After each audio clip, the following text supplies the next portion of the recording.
соттың үстінде сіздер қазып жатсыз біздің артымыздан, білмеймін, не қазып жатсыз. Ну, это мое мнение. Да, это мое мнение. Именно сол сторона обвинения. Неге сіздер нақты өз жұмыстарыңызды істемейсіздер? Конкретно заңмен, заңға қарама қайшылықтарын неге анықтамайды соны?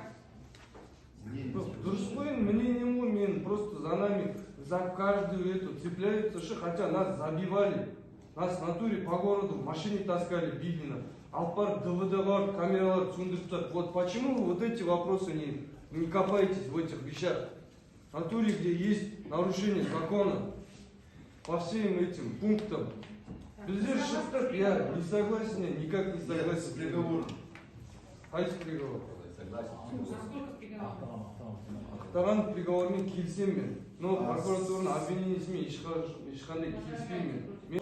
Мен конституционный правам ол деген. Өзімнің елім, мына жерде мен тудым, өстім, значит менің хақым бар. Өзімнің елім үшін бір нәрсе айтуға. Мен де адаммын, мен ранее сотталған деп олай мені ущемлять етуге болмайды. Дұрыс емес пе ол? Заң бәрімізге ортақ ол конституция. Оны қолдаймын судьяны. Өйткені көп моменттер прокуратура өзінің жұмысын істемейді. И прокурор хочет отменить вот эти частные постановления. Отменить? Не надо отменять. Вот пусть они свое наказание несут.